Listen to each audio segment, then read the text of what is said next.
Alright, here we are on the other side of the canoe, doing a similar process. Got my resin mixed up. I'm going to put 4 little patches on here. After doing that other side, I said I could have probably used 1 little extra patch just for fill on the inside, but I didn't do that. It's not the end of the world, but probably would have been good if I'd done that. I'm going to go ahead and do this one, reinforce it up. This side wasn't anywhere near as damaged as much as that other side, so it's not going to be as critical. But you end up having to make changes as you move along. You're going, well, you know, I should have done that. I'm going to put this in here. Like so, a little patch. Get a little bit of resin. Have it bounce all over the canoe on me. There we go.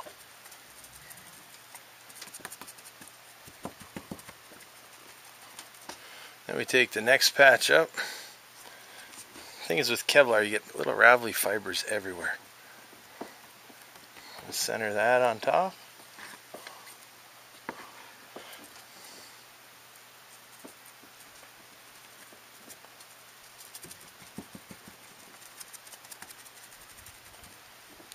Want to wet that patch out completely. You can do it generously, liberally. Apply a liberal amount because we're going to put another patch on there and it's going to drink up that resin. This might be a little on the overkill side, but oop, that just hit the dog.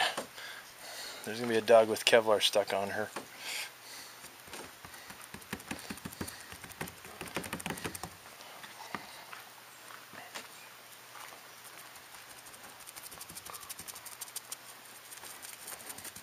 Got to work fast here because I'm using the 205 hardener and I'm sitting in the sun.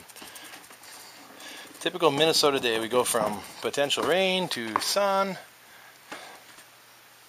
Put the final patch on top. Is that your final patch, sir?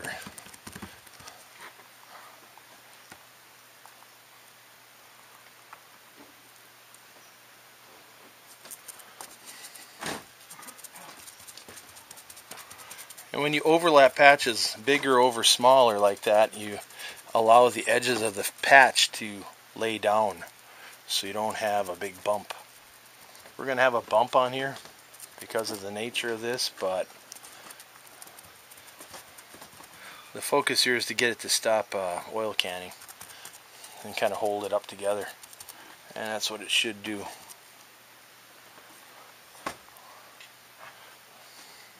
Basically, I use 2 pumps of resin in this.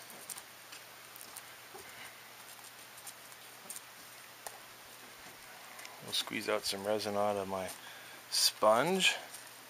Squeeze it up high. Kind of hold it all in place there. Set this down.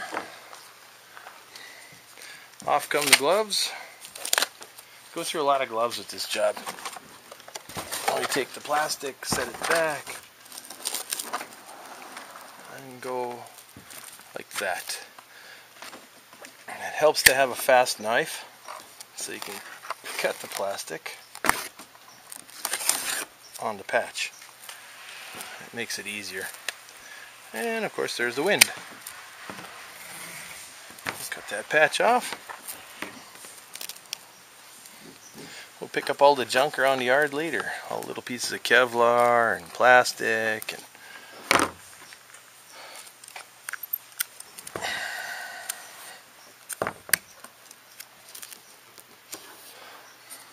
again, we're using the whole plastic process. If you've got a canoe that just has a stress mark, just a little crack on the outside, and it's showing a stress mark, a yellowing on the inside, you don't need to put this patch on here.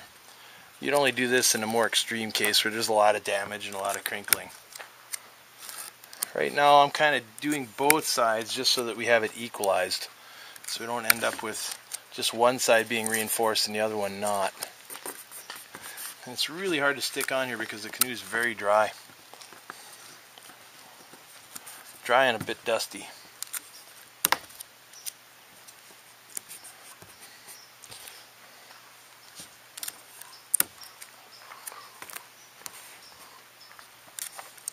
Pulling all the wrinkles out of the plastic. That's what we're trying to do. Then we're going to do that whole air bubble squeezing thing. And we'll let it sit and harden. If I could get this side to quit loosening up on me.